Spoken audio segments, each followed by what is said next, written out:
खबर आ रही है महाराष्ट्र से। जम्मू कश्मीर के पूर्व उप मुख्यमंत्री करिंद्र गुप्ता ने बागेश्वर महाराज धाम धीरेन्द्र शास्त्री के कार्यक्रम में अंबरनाथ पहुंचे। पत्रकारों से बात करते हुए उन्होंने बताया, हिंदुस्तान को हिंदू राष्ट्र बनाना है। धीरेन्द्र शास्त्री के रूप में एक युवा जो हिंदू जनजागृति फैला रहा है, उनके समर्थन में मैं जम्मू से यहाँ आया हूँ। 3 दिन चलने वाला बागेश्वर धाम धीरेन्द्र शास्त्री के कार्यक्रम। एक्स डिप्टी सीएम गुप्ता ने बताया कि देश का इतिहास पिछले 70 सालों से कांग्रेस ने मुगलों को बढ़ावा दिया और हिंदू संस्कृति को दबाया गया। अब समय आ गया है, हिंदू संस्कृति को बढ़ाना है और हिंदू राष्ट्र बनाना है। एक युवा संत धीरेन्द्र शास्त्री जी के रूप में मिला है। सच्ची कहानी पर बनने वाली फिल्म द कश्मीर का विरोध अब द केरल जैसे लव जिहाद से हिंदू धर्म की लड़कियों को बचाने वाली फिल्म का विरोध हो रहा है। Report Mahesh Gupta ji, Bharat news. जय श्री राम, जय भवानी, जय वीर शिवाजी। आप लोग ठीक हो? हम थोड़ा विलम्ब हो गए, संत आ गए थे, कुछ उन संतों में बैठ गए थे, इसके लिए हम पहले से ही आप सबको विनम्र क्षमा कर मांगते हैं। जब तक भैया पेश है, किसी भी पॉलिटिक्स पर हमारा कोई बयान नहीं होता है। हम किसी भी राजनीति पर नहीं बोलेंगे, वो कृपा करके आप पूछना भी मत।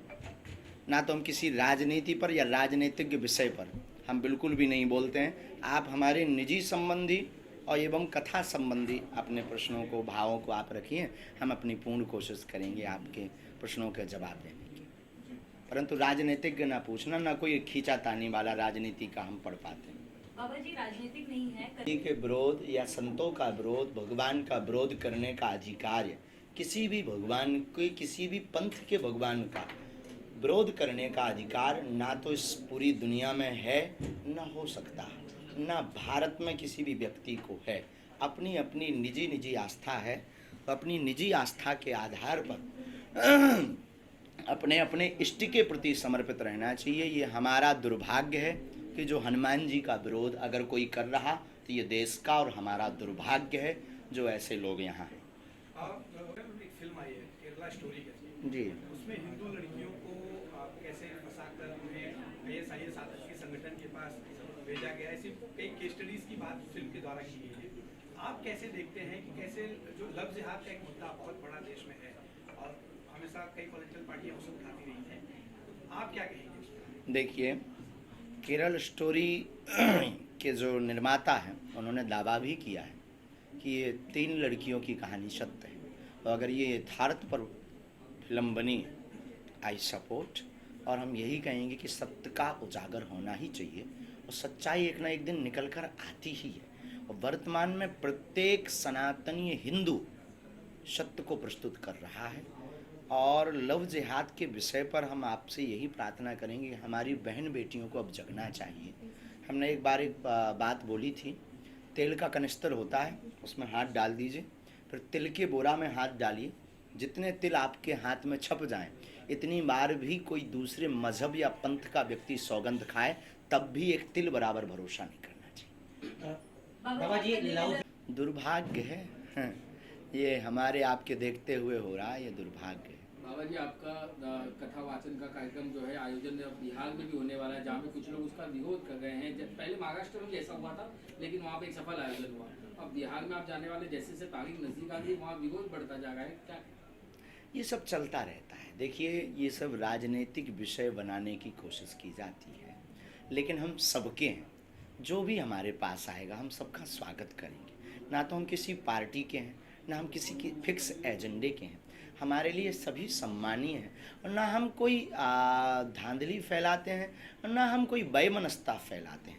हम केवल अपने पंथ, अपने धर्म, सनातनी हिंदुओं की एकता की बात करते हैं। और अपनी एकता की बात करना हमें लगता कि गुनाह नहीं है, और अपने इष्ट का प्रचार करना संविधान में भी है।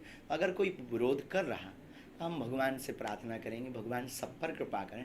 हमारे भी वो अपने हैं जो विरोध कर रहे हैं, जो हमारे साथ हैं वो भी अपने हैं। हमारा कोई भी विरोध आपत्ति, लेकिन बाबा जी ऐसे लोगों को क्यों आपत्ति है आपसे? देखिए भगवान, ऐसे लोगों को इसलिए आपत्ति हो सकती है कि शायद वो किसी अन्य मिशन में लगे हों। विरोधाभासिक मिशन जब होता है और व्यक्ति का पूर्ण होता दिखाई नहीं देता है तो प्रायः तो वो इस प्रकार की गतिविधियां करता है। कर्नाटक राष्ट्र में ही पालघर के संतों के ऊपर पत्थर नहीं फेंकते। अगर होती तो हम राम की चर्चा करने वाले व्यक्ति को जगह जगह नोटिस नहीं मिलते। अगर यही बात होती तो हमारे खिलाफ FIR नहीं होती। अगर होती तो हम एक ऐसे धर्मगुरु हैं जिन्हें अपने ही राष्ट्र में कथा करने के लिए अनुमतियां प्राप्त नहीं होती हैं।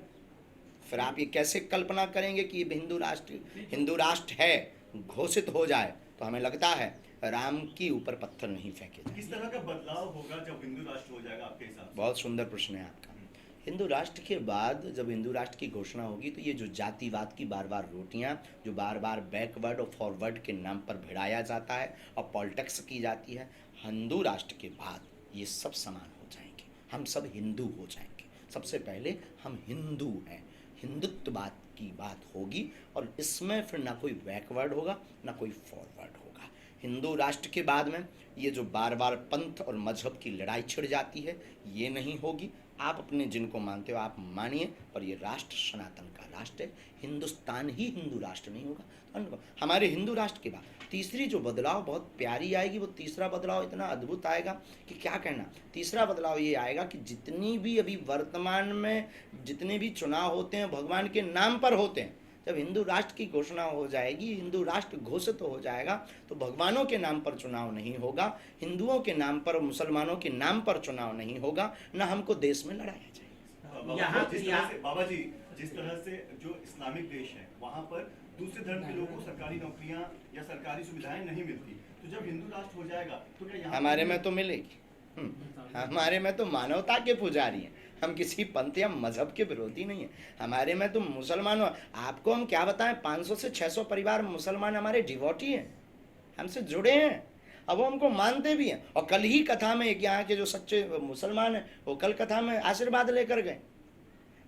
ये केवल और केवल हवा दी गई है कि हम मुसलमानों के खिलाफ हैं। नहीं, अगर आपको ऐसा लगता है बाबा जी, तो आपकी कुछ भाषण मतलब जो कथावाचन में हमने सुना है कि आप कहते हैं कि हाथ में हथियार दीजिए, हमें रक्षा करनी है, तो आपको रक्षा किससे करनी हिंदू राष्ट्र में? आपको आत्मरक्षा में 142 करोड़ है, उसमें लगभग अगर हम लोग 80% है, तो इन 80% 80% में जब सुरक्षित नहीं है, 80% में जब पत्थर घल रहे हैं, 80% में भी आपकी बहन और आपकी बेटी को लव जिहाद के नाम पर ले जा रहे हैं, 80% में भी आपकी ज़मीनों पर कब्जा अवैध किया जा रहा है जो इन्होंने लैंड वाली बात की, 80% में भी आपको राम मंदिर बनाने के लिए 50 साल से ज़्यादा लग गए, 80% में भी आप कृष्ण जन्मभूमि के अभी तक निर्णय नहीं करवा पाए, 80% में भी रहेंगे अपने आप से। बाबा जी महाराष्ट्र में एनसीपी के एक नेता हैं, विधायक हैं, हम किसी भी पॉलिटिक्स पर कभी बात नहीं बोलते। उन्होंने आपसे जुड़ा सवाल सीधे हम करते रहे, हम राजनेता की टिप्पणी पर जवाब नहीं देते। आपने ट्वीट किया था लेकिन बाद में उन्होंने ट्वीट डिलीट कर दिया, इस पर क्या कहेंगे? हम किसी भी पॉलिटिक्स या राजनेता पर अपनी प्रतिक्रिया भी नहीं उन्होंने देते, एक ट्वीट किया था, हमारा सिद्धांत। उन्होंने एक ट्वीट किया था जिसमें एक लड़की की तस्वीर आपके साथ थी, हालांकि बाद में उन्हें समझ में आया उन्होंने गलत ट्वीट किया, जिसके बाद उन्होंने डिलीट कर दिया। इस पर थैंक क्या यू। कहेंगे? बाबा जी, इससे पहले जब आप आए थे तो एक मुद्दा काफी चल रहा था, हमारी शादी की तस्वीर वायरल होगी। ज्यादा ही चर्चा हो रही है। हाँ, हम सिद्धांत के बहुत पक्के आदमी हैं। हाँ जी, इससे पहले जो है अंधश्रद्धा को लेकर के फैलाने को लेकर के एक मुहिम कुछ लोगों ने ये सब कहानियां सुन्न हो गई हैं हाँ, साहब। वो आप लेकिन चलो नई कहानी बढ़ेंगे कुछ। अभी तो हिंदू राष्ट्र मुंबई के हाईकोर्ट का तो आपके पर अभी बैन है ही ना, आप वो चमत्कार वगैरह तो नहीं कर सकते। चमत्कार हम करते ही नहीं है, चमत्कार तो हमारे इष्ट हनुमान जी करते हैं, उनको रोकेंगे आप? आप ना आज खा पी करके नहीं आए हो। खुद को भी तो हनुमान का अवतार मानते हैं जी, किसने कहा? हमने कभी किसी क्लिप में बोला? मुजफ्फरनगर बिल्कुल नहीं बोला, ये वाहियात मुजफ्फरनगर में बात। आपके ऊपर जो केस दाखिल हुआ है उसमें कोई अभी केस नहीं हुआ है, उन्होंने केवल वो दिया है। हमारी किसी भी क्लिप में हम हनुमान अवतार, I am only Dhirendra Krishna. हम एक साधारण मानव, जैसे तुम हो, तुम्हारी 2 आंखें हैं, हमारी भी 2 आंखें हैं, और पूंछ तो हमारे हैं नहीं है, क्या हम आपको बता। हम कोई हनुमान अवतार नहीं है, हम साधारण धीरेन्द्र हैं, लेकिन सनातनी हिंदू हैं और हिंदू को जगाकर मानेंगे। सर, आपने कहा हिंदू राष्ट्र जल्दी घोषित होने वाला है, उसका समय कुछ है? अब समय जिस दिन हिंदू जग जाएंगे वही समय है। कौन बनाएगा ये हिंदू राष्ट्र? एक हिंदू, 80 करोड़ जो वो बता रहे हैं। जगने की परिभाषा क्या है? सब आप हिंदू जगह, सनातन जगह, तो उसकी अपने अधिकारों को मानना, अपने राष्ट्र में हिंदुत्व भाव को जगाना, हिंदू की पहचान करना और हिंदुत्व का भाव जगा करके सबको जागृत करके एकजुट होना, यही जरूरी। आने वाले समय में क्या जम्मू कश्मीर में भी जाकर के वहाँ पर हाँ, अब अभी जो है हमारे जम्मू को कश्मीर आगे के बढ़ाने- पूर्व डिप्टी सीएम आए हैं, अभी भी आशीर्वाद लेकर नीचे ही बैठे हैं। तो उन्होंने कहा तो है कि गुरुजी आप जम्मू कश्मीर चलो, हमें तो भारत के कोने कोने में जाना है साहब, जहाँ तुम ले चलो, तुम कहीं और कहो तो चलें। महाराज जी 33 कोटि देवी देवताओं को कोटि कोटि प्रणाम कहा जाता है, वो 33 कोटि का अर्थ क्या होता है लोगों को बताइए। केरल फिल्म में यही दिखाया गया कि हिंदू लड़कियों के अपने संस्कृत के बारे में, हिंदू संस्कृत के बारे में ज्ञान नहीं होने के कारण वो भटक जाती है। बहुत सुंदर प्रश्न, बहुत सुंदर प्रश्न। हम लोग इसीलिए भी फैल हैं क्योंकि हम लोग अपनी सनातनीय संस्कृति के मूल से हट रहे हैं। ना तो रामचरितमानस का अनुभव है, अन्य मजहब में, हमारे धर्म में तो प्रायः कम है, पर अन्य मजहब में उनकी मजहब की पढ़ाई अनिवार्य है। अपने सनातन धर्म में ये बहुत कम है। और मंदिरों के पुजारियों से भी हमारी प्रार्थना है, भारत के पुजारियों से, कि केवल पूजा करने से भगवान या आपको सुरक्षित नहीं रहना है। अब आपको प्रत्येक मंगलवार और शनिवार को धर्म की शिक्षा अपने मंदिरों में देनी चाहिए। प्रत्येक पुजारियों को, भारत के पुजारियों से हमारी प्रार्थना है कि प्रत्येक पुजारी धर्म की शिक्षा अपने मंदिरों से शनिवार और मंगलवार को छोटे छोटे बच्चों को दीजिए, तभी हमारा सनातन धर्म सुरक्षित रहेगा। 33 कोटि देवता, इसे कई लोग 33 करोड़ कह देते हैं। 33 करोड़ नहीं है, 33 कोटि हैं। कोटि है मतलब 33 प्रकार के ऑफिस, 33 ऑफिस। और हमारा सनातन धर्म इसलिए व्यापक है, इसीलिए आदि है, इसीलिए बड़ा है, इसीलिए महत्वपूर्ण है, क्योंकि सनातन धर्म एक ऐसा धर्म है जिसके पास विकल्प ही विकल्प हैं। आप राम जी को नहीं मानते, कृष्ण को मानिए। भगवान कृष्ण से आपकी नहीं बनती, हनुमान जी को जय हनुमान ज्ञान गुण सागर, उनसे नहीं बनती, आप पंडरीनाथ महाराज जी को मानिए, उनसे भी आपकी नहीं बनती, ओम जय जगदीश हरे, जय अम्बे गौरी। अन्य धर्मों में ऐसी व्यवस्था, मजहबों में ऐसी व्यवस्था नहीं है, उनके पास एक ही भगवान है, एक ही पुस्तक है। अपने पास तो 4 वेद, 6 शास्त्र, 18 पुराण, 108 उपनिषद, गीता, रामायण, महाभारत, हमारे पास अनंत बहुत सी व्यवस्थाएं। तो हमारे धर्म में ये जो वैमनस्यता फैलाई गई कि ये 33 करोड़ हैं, 33 कोटि देवता हैं, 33 प्रकार के देवता हैं। और 33 प्रकार के देवताओं का मतलब सेंट्रलाइजेशन परब्रह्म परमात्मा का है। उसके नीचे जैसे एक मंत्रिमंडल होता ना, वैसे मंत्रिमंडल व्यवस्था, जल की व्यवस्था वरुण देवता देखेंगे, हवा की व्यवस्था पवन देवता देखेंगे, वैसे ही ग्राम्य देवता, स्थान देवता, क्षेत्रीय देवता, ये कोटियाँ बनाई गई हैं। सर अपने यहाँ गुरुकुल था, गुरुकुल में बाकायदा शिक्षा मिलता है, जैसे आज की तारीख में मदरसा फैले हुए हैं, गुरुकुल खत्म हो रहा है, कहीं न कहीं ये कारण रहा कि शिक्षा नहीं मिल पा रही बच्चों को। अब मंदिरों को ही गुरुकुल बनाना चाहिए, क्योंकि गुरुकुल पद्धति को वापस लाने में बहुत समय लगेगा। हिंदू राष्ट्र में ही इतना टाइम लग रहा, इतनी आफतें हैं कि जगह जगह मुसीबतें आ रही हैं। तो अब गुरुकुल की जगह हमको मंदिरों को ही गुरुकुलम बनाना पड़ेगा। पसीना बहुत आ रहा, अब धन्यवाद, कथा में चलते हैं, फिर मिलते हैं। यही कहना है कि आप सब जब तक सनातन की झंडा, सनातन की बुहार को बहाते रहेंगे, तब तक हम आते भी रहेंगे। और एक दिन ऐसा आएगा कि मुंबई भी माधव नगरी बनेगी। नाम बदलने की बात नहीं हमने की है कि आप लोग फिर से ट्रोलिंग करो दूसरों। मुंबई को माधव नगरी बनाने का मतलब है धर्म नगरी। मुंबई जो अभी केवल माया नगरी कहलाती है, वो माधव नगरी बने। इसलिए हम बार बार मुंबई आ रहे हैं और फिर वही बात कहेंगे, हंसा करो, हंसाया करो, बागेश्वर धाम अपने बाप का घर है, आया जाया करो। धन्यवाद।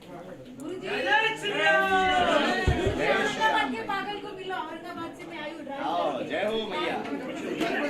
महाराष्ट्र में पूरी चर्चा है और खासतौर पर बजरंग बली की चर्चा है और केरल में चुनाव है, आप कश्मीर से हैं, क्या कहना चाहिए? देखिए, चुनाव तो अब आए हैं, वो पहले से इस प्रकार का प्रचार कर रहे हैं। हिंदू तन मन, हिंदू जीवन, रग रग हिंदू मेरा परिचय, इस प्रकार का आम जनमानस को पता लगना चाहिए। मुगल यहाँ पर हमलावर बन करके आए, हमारे वो पूर्वज नहीं थे। जो लोग ये समझते हैं उनको कहीं ना कहीं जगाने की ज़रूरत है। तो मुझे लगता है कि जिस प्रकार से ये युवा संत अपने आप में एक आइकॉन बन रहे हैं, तो वो समय दूर नहीं जब हम अपनी सभ्यता संस्कृति को जान पाएंगे, और इसके लिए लोगों को जगाना जरूरी है। परम श्रद्धेय गुरुजी जिस प्रकार का प्रचार कर रहे हैं, तो मुझे लगता है कि पूरे देश में, पूरे जनमानस के दिल में उनके प्रति आस्था और श्रद्धा बनी है। इस प्रकार के छोटे जीवन में जिस प्रकार से उनको दिव्य शक्ति प्राप्त है और इसके साथ ही जो माँ सरस्वती का वास उनकी जीवा पर है, ऐसे लोग साधारण नहीं होते और ये समझना चाहिए ये कहीं ना कहीं भगवान के भेजे हुए उसी प्रकार के दूत हैं जो लोगों को जागृत करने के लिए आए। सर, हिंदू राष्ट्र कई जगह भूटान वगैरह सब कभी हिंदू राष्ट्र हुआ करता था, कहीं न कहीं इतिहास को गलत तरीके से दिखाया गया या स्कूलों में बताया गया। 70 साल की वो आज़ादी नहीं थी, गुलामी थी जो कांग्रेस ने यहाँ पर दूसरे लोगों ने यहाँ पर राज किया। पहले 5 जो शिक्षा मंत्री थे, HRD मिनिस्टर थे, वो कौन थे और एक मिशन को लेकर के आए कि उन्होंने यहाँ पर इतिहास बदला। जो लोग अपनी पीढ़ियों को, अपने इतिहास को भूल जाते हैं, वो परंपराएं हमेशा ख़त्म हो जाती हैं। इसलिए ज़रूरी है कि लोगों को जागृत करना। कांग्रेस ने जातिवाद के नाम पर, धर्म के नाम पर हमेशा से लोगों को गुमराह किया। उसी का कारण है कि आज उनका अंत होने जा रहा है। ये चीज़ें थोड़ी देर तो चल सकती है पर हमेशा के लिए नहीं चलती। और जिस प्रकार से आज उनके मुंह से, उनके नेताओं से हिंदुत्व के प्रति गलत धारणा और गलत चंद वोटों के कारण से गलत प्रचार कर रहे हैं, विनाशकाले विपरीत बुद्धि है। उनका राम के अस्तित्व पर जो लोग प्रश्न उठाते हैं, उनका क्या हाल हो सकता है ये हम खुद जान पाते हैं। काश्मीरी पंडित के ऊपर जो फिल्म बनी थी उसका एक बार विरोध हुआ था। आज केरल करके एक फिल्म रिलीज हुई जो हिंदू की जन जागृति कर रही है।